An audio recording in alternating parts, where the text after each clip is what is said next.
Dan di samping itu pemirsa, operasi Lilin 2025 digelar bukan hanya kelancaran lalu lintas, namun juga menjaga kenyamanan sosial dan spiritual masyarakat. Bagaimana jalannya operasi Lilin 2025 telah terhubung secara virtual dengan Kabak Ops Korlantas Polri, Kombes Pol Aris Syahbudin. Selamat petang Pak Aris. Selamat petang Mbak Anin. Baik, Pak Aris bisa kabarkan kepada pemirsa Garuda TV terkait jalannya operasi Lilin 2025 ini? Baik, terima kasih Mbak Anin. Tadi sudah dijelaskan bahwa operasi Lilin itu ada dua hal terkait pengamanan lalu lintasnya atau Harkamtipmas maupun di bidang pengamanan masyarakat. Jadi ada dua aspek yang kita lakukan pengamanan. Khusus untuk Korlantas sendiri menjadi Satgas Kamsel Korlantas yang berfokus paling utama adalah mewujudkan pemeliharaan keamanan dan ketertiban lalu lintas. Jadi untuk Satgas lain memang dibentuk oleh Polri untuk melaksanakan pengamanan seperti pengamanan Natal, pengamanan lokasi wisata maupun pengamanan nanti pada saat melaksanakan kegiatan perayaan Tahun Baru. Jadi Satgas-Satgas ini memang dibentuk untuk mewujudkan masa libur Natal dan Tahun Baru ini bagi masyarakat yang melaksanakan dan merayakan secara aman, tertib, dan lancar. Demikian Mbak Anin. Baik Pak Aris. Lalu bagaimana keadaan arus lalu lintas pasca puncak libur Hari Raya Natal kemarin?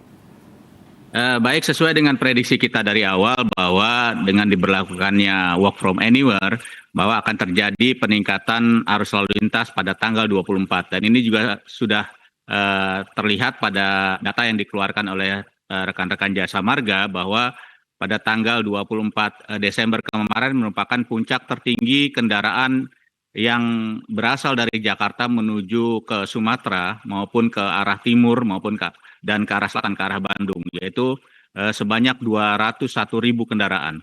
Sampai saat ini jumlah kendaraan yang keluar sudah mencapai 53% dari prediksi kita sebanyak 2,9 juta kendaraan yang akan keluar dari Jakarta.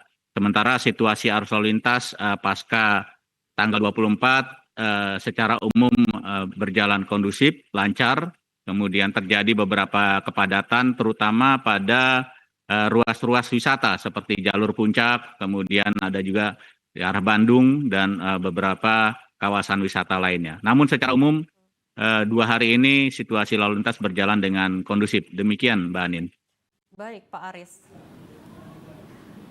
Untuk personel tahun 2024 sekitar 141.000. Apakah tahun ini jumlahnya sama yang diterjunkan untuk Nataru di tahun ini, apa lebih dari 141.000 itu Pak?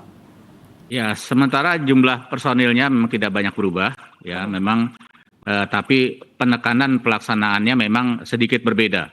Pada saat operasi Ketupat memang banyak difokuskan pada situasi kelancaran lalu lintas.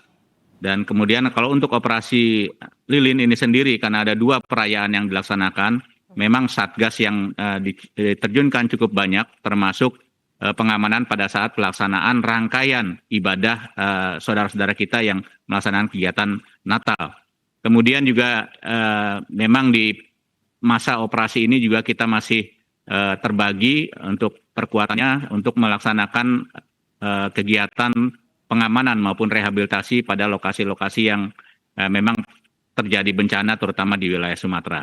Jadi kekuatannya hampir sama tahun lalu, ada beberapa penambahan memang termasuk perkuatan kita sebagian juga yang biasanya kita menggunakan heli untuk pemantauan, sementara heli-heli kita pun sebagian besar dikirimkan ke wilayah-wilayah bencana. Demikian Mbak Anin. Ya. Dan Pak Aris, itu di titik mana saja yang menjadi prioritas pengamanan lalu lintas untuk tahun baru ini? Jadi untuk prioritas di tahun baru ini memang kita membagi menjadi 4 klasterisasi, yaitu yang pertama adalah di situasi lalu lintas adalah wilayah jalur tol maupun arteri yang menjadi favorit masyarakat kita untuk melaksanakan perjalanan. Yang kedua yang menjadi fokus kita adalah pengamanan di wilayah bandara, pelabuhan, penyeberangan maupun terminal dan stasiun kereta api yang menjadi titik-titik simpul moda transportasi. Kemudian yang tidak kalah penting adalah pengamanan di lokasi perayaan ibadah, karena ini perayaan ibadah tidak hanya di tanggal 25 sebelum maupun setelahnya. Dan yang paling utama nanti kita juga akan fokus pada pelaksanaan pengamanan tahun baru itu sendiri.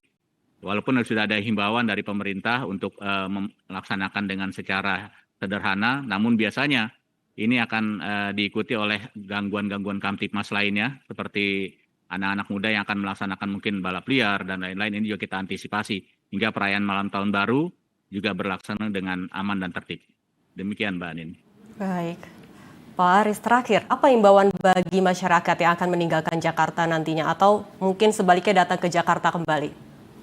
Ya, kalau meninggalkan mungkin sudah sebagian besar meninggalkan Jakarta Mbak Anin, tapi masih masyarakat yang melakukan perjalanan, ada baiknya kita selalu ingat bahwa ada persiapan-persiapan yang baik yang kita siapkan sebelum kita melakukan perjalanan. Yang pertama adalah kita siapkan dulu diri kita sendiri, yaitu manusianya, bagaimana supirnya itu harus sehat, tahu rute yang akan dilalui, kemana tujuannya, di mana akan berhentinya. Kemudian kalau memang perjalanan agak jauh, mungkin disiapkan juga supir cadangan, gitu ya. Yang kedua, siapkan kendaraannya, karena rata-rata perjalanan dilakukan ini adalah bukan perjalanan rutin yang dilakukan seperti tiap hari ke kantor. Ini banyak melakukan perjalanan-perjalanan ke tempat wisata, perjalanan yang jauh, yang secara kebiasaan tidak sering dilakukan oleh supir ini. Jadi kendaraan itu harus disiapkan betul, ya remnya, seperti tadi ada informasi berkaitan dengan rem blong dan lain-lain. Kemudian juga banyak gangguan terutama di ruas tol adalah kendaraannya mogok di jalan dan ini sangat mengganggu. Yang ketiga adalah bagaimana kesiapan kita mematuhi aturan lalu lintas. Ingat di jalan itu kita tidak bisa berkomunikasi dengan pengemudi lain, sarana komunikasi kita adalah aturan yang sama-sama diketahui oleh semua pengemudi dan diharapkan sama-sama mematuhi aturan tersebut sehingga lalu lintas kita dapat berjalan aman, tertib, selamat dan lancar. Demikian Mbak Anin. Baik, terima kasih Bapak Kombes Pol Aris Syahbudin atas informasi kondisi lalu lintas selama libur panjang ini tentunya untuk kenyamanan dan keamanan masyarakat Indonesia sendiri. Selamat bertugas Bapak.